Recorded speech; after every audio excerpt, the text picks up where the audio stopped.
Hoje, Jesus retorna à sua terra natal, onde ele cresceu, mas agora revelando algo muito mais profundo sobre sua identidade e missão. Ele não é apenas mais um pregador ou profeta. Ele é o cumprimento da promessa de Deus, o ungido, o Messias esperado. Um ponto essencial para refletirmos é como Jesus entende e assume sua missão. Ele foi enviado para os pobres, os marginalizados, os que sofrem, os que estão cativos. Não apenas fisicamente, mas espiritualmente também. Jesus não veio para os poderosos ou para os que se acham justos. Ele veio para aqueles que reconhecem sua necessidade de salvação e de libertação. Isso nos desafia a perguntar: em que áreas de nossas vidas somos pobres? Você já se perguntou isso? Em que área você se sente pobre? Ou onde você se sente cativo? O que é que lhe escraviza? Você tem algum vício? Ou ainda, cegueira. Todos nós temos um certo grau de cegueira. Qual é o seu? Porque senão isso que eu falei fica só como uma frase retórica. Eu sempre vou insistir na importância da gente descer da teoria para a prática. É o grande desafio da humanidade. Começar a entender a vida por esse lado. Aquilo que você lê, aquilo que você aprende, vira vida, ou é só conhecimento? Ou é só emoção? Eu vou colocar aqui alguns exemplos. Tem gente que é pobre porque não dá o dízimo, porque usa o tempo que tem só para si, não se doa a ninguém, usa os talentos que recebeu de Deus somente para proveito próprio, para captar aplauso, para ganhar dinheiro, não se coloca à disposição da família ou da comunidade. Veja que linda a leitura de São Paulo, que mostra a igreja como um corpo.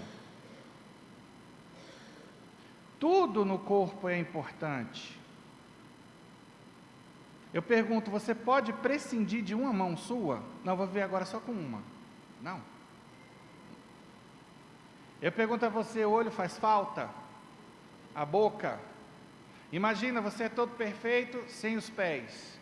Vai fazer diferença na sua vida? Os pés? Vai. E aí, eu chamo a atenção para o que São Paulo coloca na leitura. Não é assim que o dedo mindinho é menos importante do que o olho. O dedo mindinho foi pensado por Deus, ele tem sua utilidade, ele tem o seu valor. Tudo na vida tem que se encaixar no plano de Deus. E o valor está exatamente aí. Na medida em que eu quero saber a vontade de Deus, descobrir a minha missão e desempenhá-la com amor. Deus não faz nada igualzinho. Esse negócio do igualzinho é no comunismo, tá? Nós vamos ver as pessoas diferentes, com talentos diferentes, uns que nascem mais ricos, outros mais pobres. Poderia ser diferente a nossa história se fôssemos mais altruístas se compartilhássemos mais o que sobra nas nossas casas, mas o egoísmo humano gera essas diferenças. Mas não importa, nasceu rico, nasceu pobre, para Deus não importa. O valor do ser humano não é pela beleza física, não é pelo dinheiro, é pelo seu amor a Deus e ao próximo. Então, atento para uma tentação muito sutil do demônio, que seria até uma espécie de falseamento da humildade, que é aquela pessoa que vai dizer: eu não tenho talento igual o diácono Célio, eu não tenho esse espírito apostólico da dona Ana, ou aquele menininho dela, tão bonitinho desde pequeno, vai à igreja. E aí a pessoa começa a se pautar por essas coisas. Nossa, a dona Joaninha se emociona tanto na missa e eu não. Quem disse que emoção é medida de alguma coisa? Para quem não sabe, na vida espiritual, vai ter dias em que a gente vai estar mais emotivo. Nos dias de consolação, a gente está feliz, se alegra, ou até chora, por abrir a janela, ver o sol brilhando, o filho com saúde.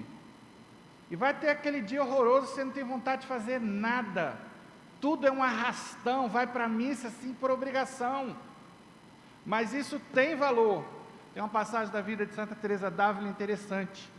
Ela um dia estava na capela, fazendo adoração, cansada, não queria estar lá assim, fisicamente, né, porque estava cansada, e começou a se distrair, e aquilo começou a incomodar, e ela resolveu começar a contar os tijolinhos da capela, para se concentrar um pouco mais. Então foi uma luta.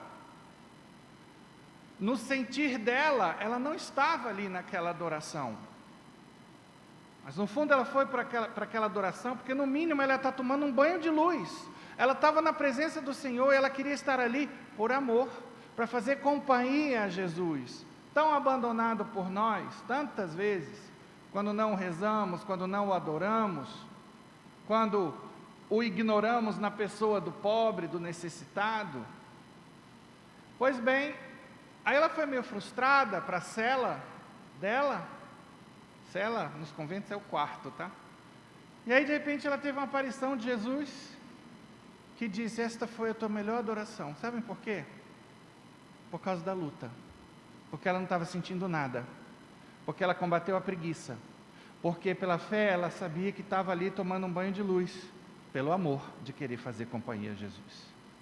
Então muito cuidado, porque o demônio adora nos paralisar, mostrando que nós temos pouco talento, somos pouco inteligentes, não temos o fervor daquele ali.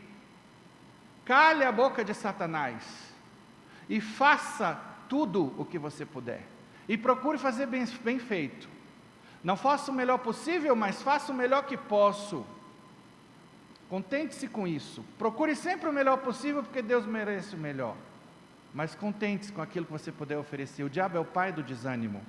Ele vai colocar o foco sempre no defeito, e fica colocando a gente para se comparar com os outros.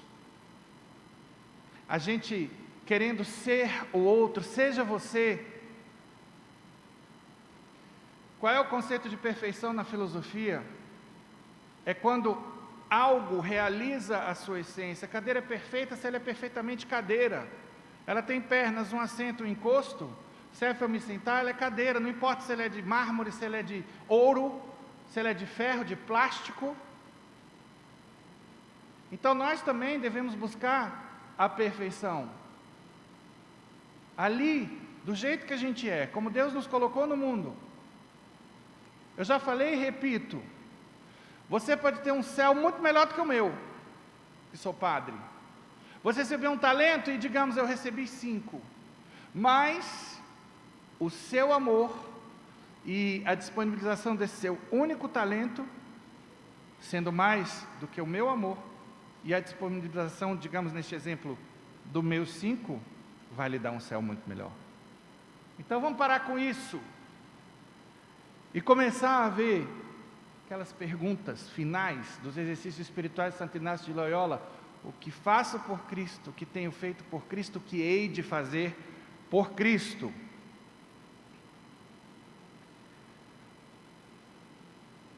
Tem pessoas que são escravas de vícios, outros cegos pelo orgulho. Pois bem, Jesus pode nos libertar de tudo isso. Mas é preciso que a gente faça a nossa parte. Em primeiro lugar, entender: sem mim nada podeis. Se você não rezar, esquece. Mas tem gente que sai de uma novena e entra na outra, joga tudo para Deus. Tem pensamento mágico. Até porque se o milagre não acontecer, a culpa é de Deus, não é minha, que não estou me mexendo. Então eu tenho que fazer a minha parte. Deus que te criou sem ti, não vai te salvar sem ti, já ensinava Santo Agostinho. Então a salvação é fruto da minha oração, da minha comunhão, da minha adoração, ou seja, dos atos de fé, das obras de caridade. Então, é Deus e nós, unidos no mesmo propósito. Quanto à leitura do livro de Neemias, eu quero ressaltar alguns aspectos. E eu começo pela importância dessa escuta da palavra de Deus com atenção e reverência. E eu sempre digo aqui: nós, se quisermos crescer no amor a Deus e no amor à igreja, nós precisamos sim amar a igreja, porque ela é a embaixada de Deus. É a igreja que nos salva. De que maneira?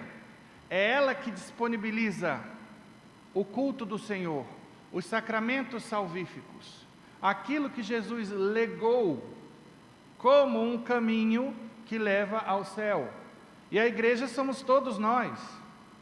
A igreja não é só o Vaticano, a CNBB, Dom Marconi, Padre Fernando, Diácono Célio, ou o pessoal que está aqui na liturgia, ministro da Eucaristia. Cada um aqui é a igreja.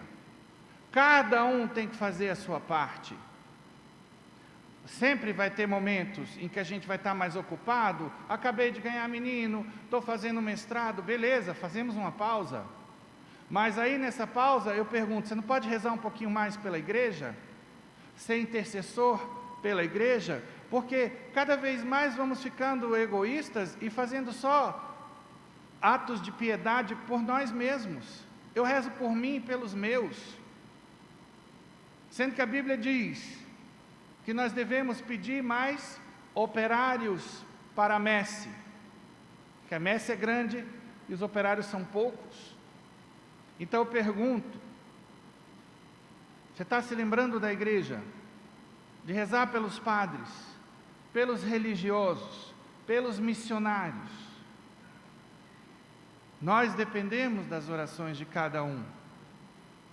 Eu não seria padre se muita gente não tivesse rezado pedindo vocações sacerdotais. Muitas senhorinhas, donas de casa, não tivessem feito jejum. E a gente que persevera até hoje é graças ao sacrifício de muitos fiéis, na oração, na penitência. Comunhão dos santos é isso. Os religiosos que estão lá nos mosteiros rezam pelos que estão aqui fora, por cada um de vocês. E assim nós nos ajudamos mutuamente. E assim nós nos mantemos a serviço do Senhor. E vejam, o amor depende do conhecimento. Então eu preciso conhecer o Senhor na palavra. Na palavra eu também vou me conhecer, que é o manual de instruções do ser humano. A Bíblia diz o que funciona para o homem e o que não funciona. O que é que funciona? As virtudes. A Bíblia é um manual de virtudes. O que é que não funciona? O pecado. Agora as pessoas na sua ignorância acham que a igreja é essa instituição careta que fica proibindo o que eu gosto. Olha, existe um gosto pelo pecado na natureza caída, claro, mas a igreja não está aí para castrar ninguém. A igreja está para ensinar. A igreja está aí para dizer: tem um céu, tem um inferno, depois dessa vida vai ser tirado o saldo. Para onde você quer ir? O certo é por aqui, o errado é por ali, pronto. Então nós precisamos conhecer a Sagrada Escritura, precisamos conhecer a igreja, porque o amor depende do conhecimento. Na Sagrada Escritura a gente vai conhecer o Senhor, como é que Ele funciona. Tem tantas pessoas que têm uma relação com Deus problematizada, porque ou acha Deus liberal demais, ou acha Deus rigoroso demais. Não conhece Deus na sua essência. Tem pessoas que se relacionam com apenas alguns aspectos de Deus. Alguns buscam só o Deus onipotente, que faz milagre. Tem uns que procuram o Deus conveniente. Outras formas de conhecimento de Deus são leituras espirituais. Quantas obras maravilhosas nós não temos na igreja? As biografias dos santos são evangelhos vivos. Eu dou um exemplo, você que é médico, leia a vida de São José Moscati e você vai aprender a se santificar no exercício da sua profissão. Para citar um exemplo. A gente tem santo aí das mais variadas idades, de ambos os sexos, santos religiosos, padres, diáconos, militares, médicos, que a igreja nos apresenta como modelos de seguimento de Jesus. Eles provam que essa radicalidade de Cristo é possível de ser vivida, que não é uma utopia. Basta a gente querer e fazer a nossa parte. Então, tudo isso vai somar para nós na nossa caminhada. Nessa palavra de Neemias também me chama a atenção que Esdras começa a ler a palavra no amanhecer e vai até o meio-dia. Eu fico pensando, se uma missa fosse durar do amanhecer até o meio-dia, como é que ia ser, hein? E o povo estava lá, ó, firme, se emocionando. Agora hoje o povo de Deus vai ficando minimalista, quando não hipócrita. Acha um absurdo uma catequese durar 2 anos. Na cabeça de alguns pais, catequese tem que ser ali, 7 anos, 1 ano, acabou. Aí o menino agora fica em casa. Papai, em que planeta você vive, meu filho? Essa catequese começa com você e sua esposa, de pequenininho. Tem que estar falando de Deus, tem que estar dando bom exemplo. Tem que ir atrás de um tempo para comprar uma Bíblia das crianças, um videozinho, sei lá, de desenho animado da vida de São Francisco. É constante o negócio.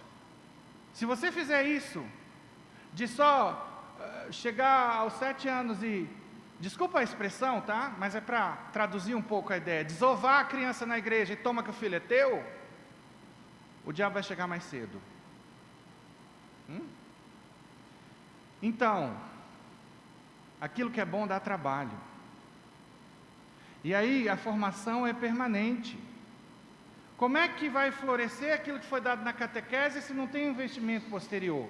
Se não tem uma catequese de perseverança? Agora, se esse pai e essa mãe só quer saber do mestrado, doutorado, da viagem à Disney e curtir a vida, é clube, é passeio, escambau? Hoje eu fico de cara com a quantidade de jovens estropiados, porque o pai e a mãe viveram no mundo da lua. Aí agora não entende, por que a menina está escangalhada?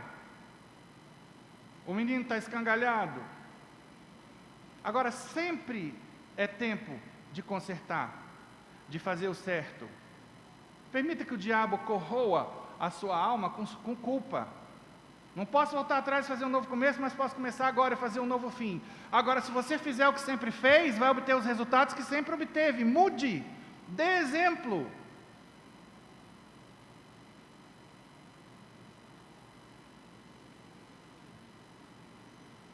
Então, meus irmãos, catequese é um processo de aprendizagem permanente para todos nós. E hoje, a gente vai vendo também as pessoas procurando o curso de noivos mais curto. Como assim? Passa o ano escolhendo vestido, provando bombom, visitando salão de festa. Mas o curso de noivos que vai ensinar aquilo que é importante para considerar, se você deve se casar ou não, se é o chamado de Deus para a sua vida ou não, tem que ser o mais rápido.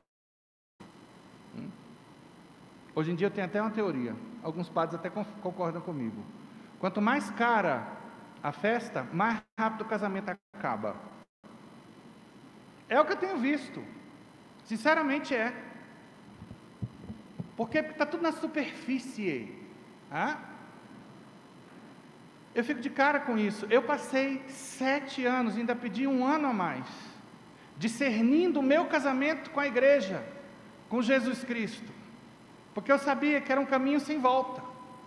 Eu estava aprovado pela igreja, mas eu tinha que tomar uma decisão responsável, para não acontecer de pendurar a batina dali a pouco tempo.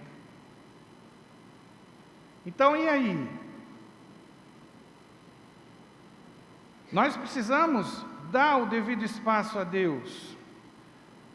Quanta gente não acha um absurdo colaborar com R$1.000 para se casar na igreja e gasta 400 mil na festa?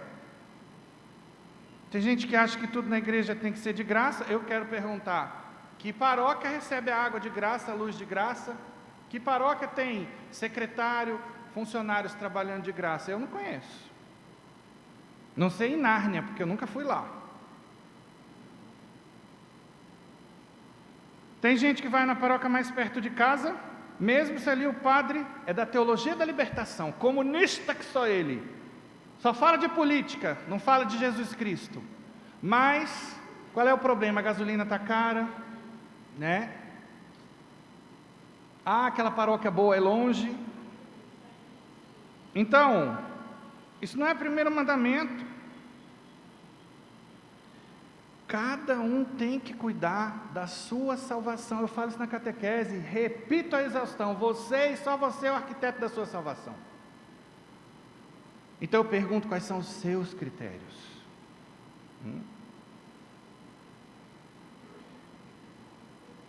Se a gente não investe na fé, não se santifica. E pode ser até que nem nos salvemos. Então, olha só, se lá naquela paróquia a homilia é ruim, é política ou é aborrecida, procure uma paróquia que lhe edifique. Mexa-se. O critério da caminhada do católico não pode ser a igreja mais bonita ou mais confortável, ou da banda que canta muito bem. Eu adoro a banda Periquitinhos de Jesus, padre. O senhor já ouviu os Periquitinhos? Aí você vai ver na missa, os periquitinhos chamam mais atenção do que a Eucaristia. Uma vez aqui, há muitos anos, tinha um rapaz de música que se achava. Um dia eu quase que cruzo os braços e paro assim, para ver se ele entendia que o show dele tinha que terminar.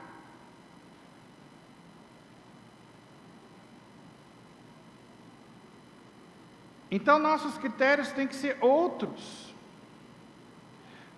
Tudo bem que você procure uma paróquia que, no conjunto do que ela oferece, lhe edifique.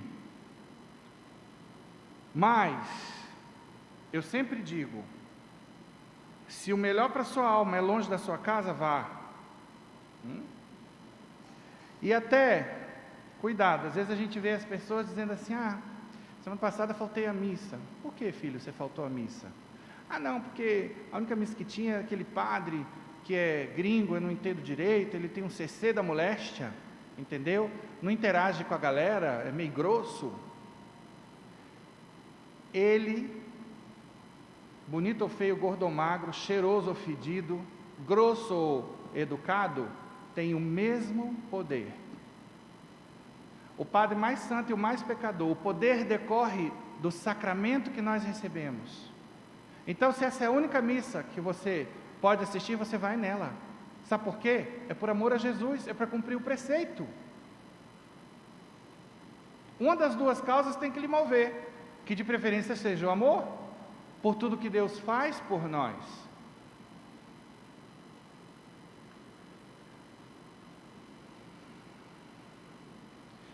Hoje,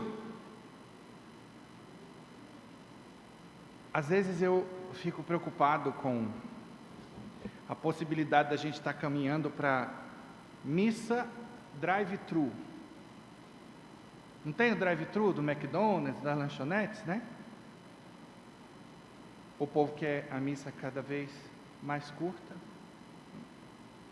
No primeiro guichê, eu recebo o folheto, no segundo, a Eucaristia, no terceiro, os avisos e a bênção final. Tem gente que vive nesse planeta aí.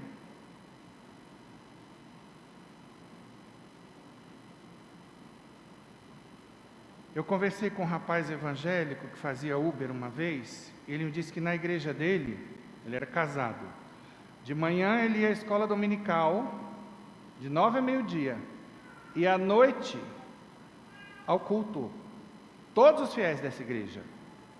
Além disso, ele e a esposa participavam de um grupo de casais que se reunia toda semana. Aqui a gente tem dificuldade, às vezes o grupo de casais se reúne uma vez no mês, sempre tem uma desculpa, sempre tem um happy hour, sempre tem uma coisa que passa na frente, e assim as pessoas vão brincando de ser católicos, vão se iludindo, que estão santas, que estão na caminhada. Caminhada requer priorização a Deus.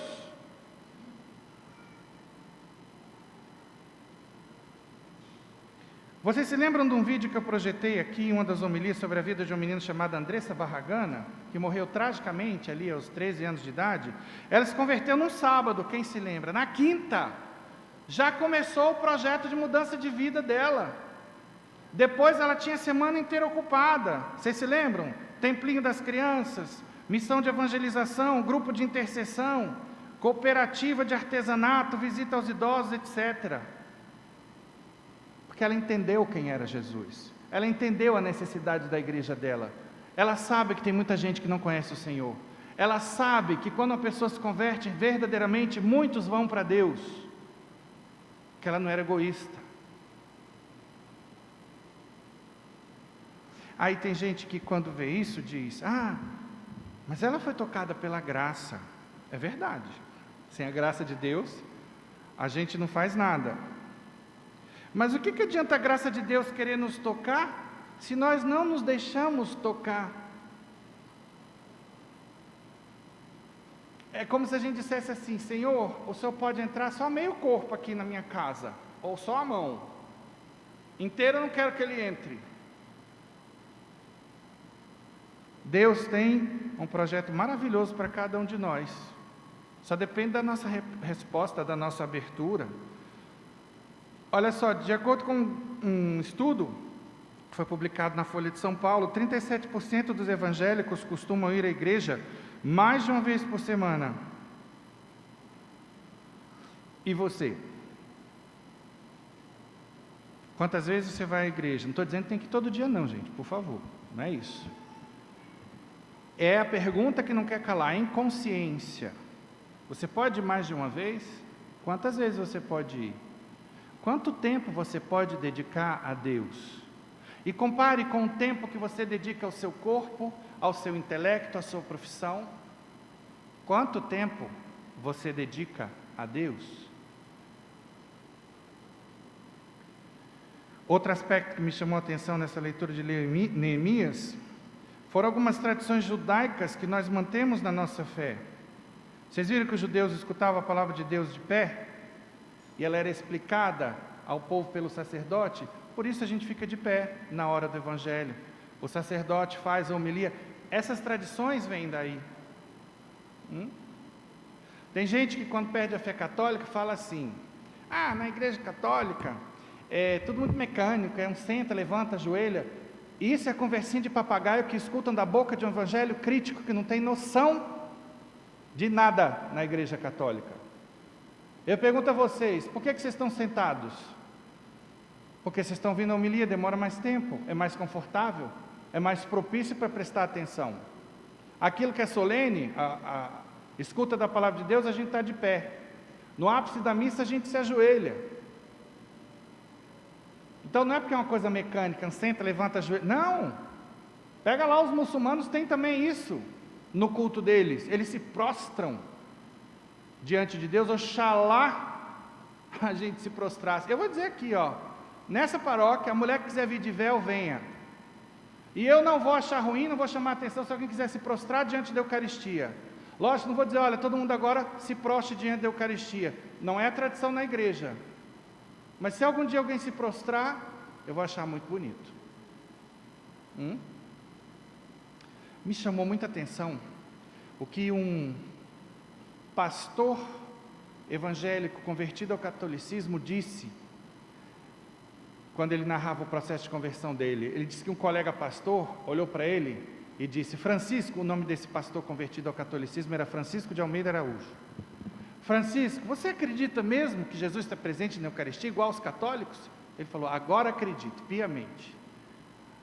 Aí o pastor respondeu: eu não acredito, nem em você, nem nos católicos, porque se eu acreditasse na presença real de Jesus, eu iria rastejando para a comunhão. Por favor, não estou dizendo que é para ficar rastejando aqui agora, não. É só para a gente ter noção do tamanho do tesouro e da nossa resposta. O muçulmano, várias vezes no culto, se prostra com a testa em terra, dentro da mesquita, e eles não têm o que nós temos. Isso é digno de nota.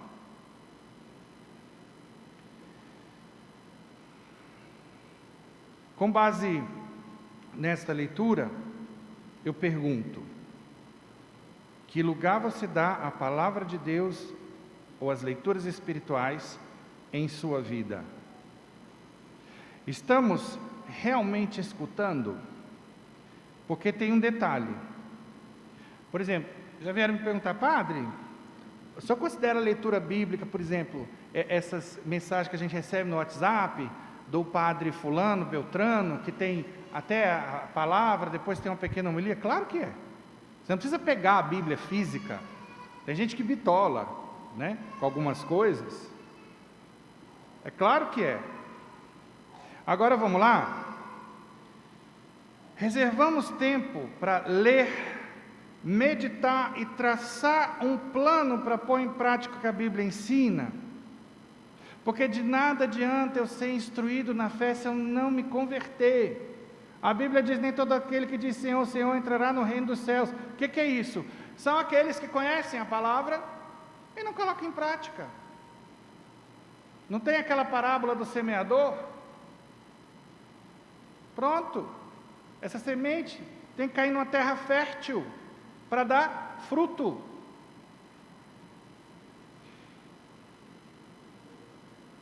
O diabo também conhece a Bíblia, tentou Jesus com a palavra de Deus. E aí eu vou dar um exemplo do que eu estou falando aqui. Você está lendo a Bíblia e de repente você se depara com aquela palavra que diz que nós temos que perdoar 70 vezes 7 vezes.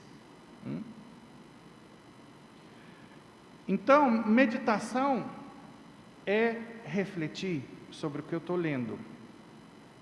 Então já começo a entender que o perdão que eu tenho que dar não tem limites. E aí, por exemplo, eu tenho uma amiga que diz: padre, eu estou disposta a perdoar tudo, agora traição não. Meu marido sabe que se me trair, só me trai uma vez. Aí eu falei para ela: então pare de se confessar. Porque imagina se Deus olha para você e fala: se pecar de novo, está fora, só pode pecar uma vez.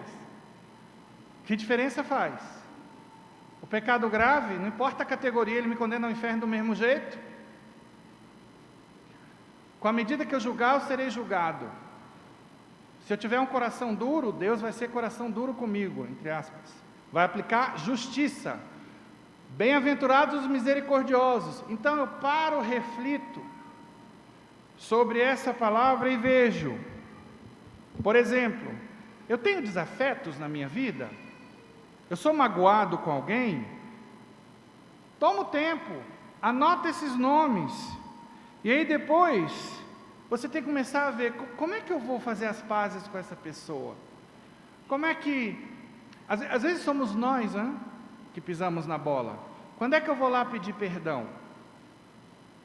Existem graus de perdão. Deus espera de nós o máximo grau. O máximo grau implica o quê? A máxima santidade, eu já falei aqui antes. O que é máximo no amor é o perdão. A própria Bíblia diz que mérito tendes a mais apenas aqueles que vos amam. Não faz assim também os pagãos? Né? Então, se eu tenho essa capacidade de amar o inimigo, de convidá-lo para minha casa e servi-lo, eu nunca vou ter problema de relacionamento com ninguém. As pessoas podem ter comigo inveja, picuinha, eu não tenho como controlar o que vai na mente e no coração de ninguém, mas eu posso controlar o que vai na minha mente e no meu coração, e eu decido que ninguém vai me aborrecer. Pode até me aborrecer, eu me sinto aborrecido aqui agora, mas a minha reação não vai ser de pagar o mal com o mal. Por quê? Porque eu vejo Cristo no outro, porque eu quero dar esse bom exemplo para a comunidade, porque eu sei dos males, da mágoa e do ressentimento, que eu não quero manchar nem envenenar a minha alma. Então tudo isso é o quê? É a ruminação da palavra de Deus. Então eu não sei como eu vou chegar a esse nível mais alto, eu vou procurar uma direção espiritual, vou procurar um programa no YouTube, uma leitura.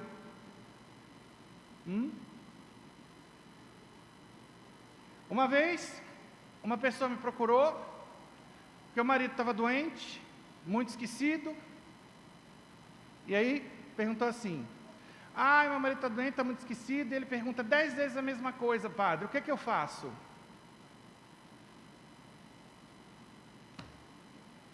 Eu perguntei: o que a senhora acha que a senhora tem que fazer como cristã? Eu acho ruim. Eu falei: todo mundo vai achar ruim, mas como a senhora está tratando ele? A senhora está entendendo que ele está doente? Então, que tal a misericórdia? Que tal entender que ele precisa da sua ajuda? Que ele é uma só carne com a senhora? Que tal a senhora se colocar no lugar dele? E ver como gostaria de ser tratada? Mateus 7,12, o que quereis que vos façam, fazer vós primeiro. É isso. Então, caríssimos, como estamos saindo da instrução para a conversão? Às vezes a gente, por exemplo, lê essa palavra, né? Perdoar 70 vezes 7 vezes. Aí pega e faz assim, nessa página da Bíblia. Faz uma orelha. Na hora dessas, eu volto para cá. E não volta. A sepultura vai chegar antes.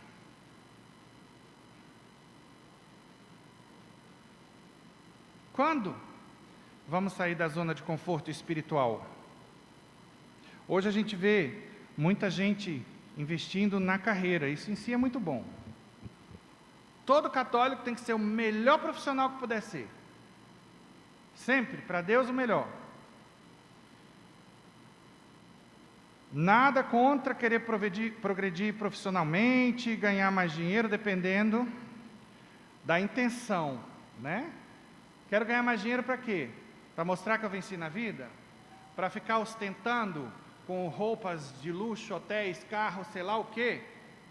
Ou é simplesmente para dar um conforto maior para minha família, pagar um dízimo melhor, ajudar mais os pobres, ajudar quem precisa partilhar? Posso ter um grau de conforto maior? Claro, estou suando ali, não tem problema. Mas a gente vai vendo essas pessoas subindo e ficando apegadas às roupas de marca, às futilidades do mundo.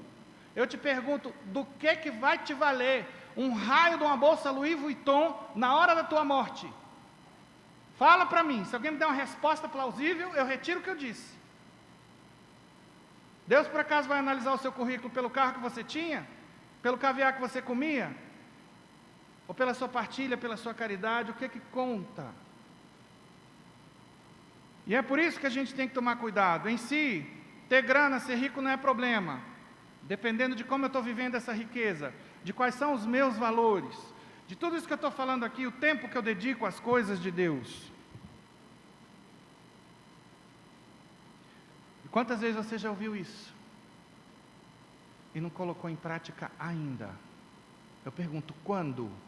Espero que seja antes da sua morte. Porque esse dia vai chegar.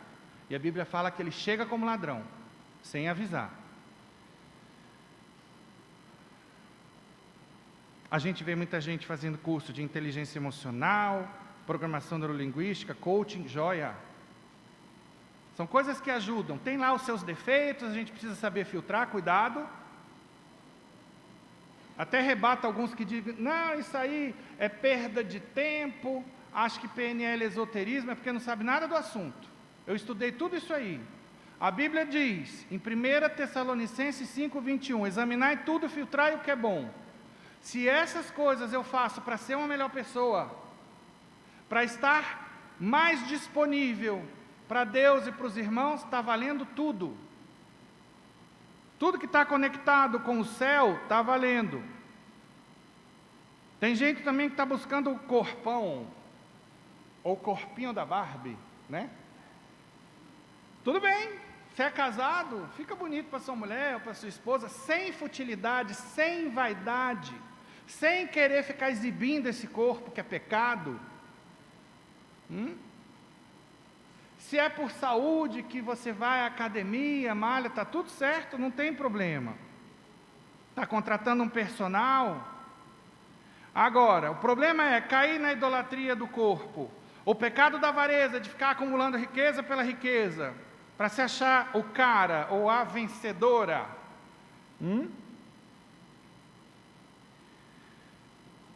E aí eu pergunto, essa dedicação à sua saúde, ao seu corpo, ao seu profissional,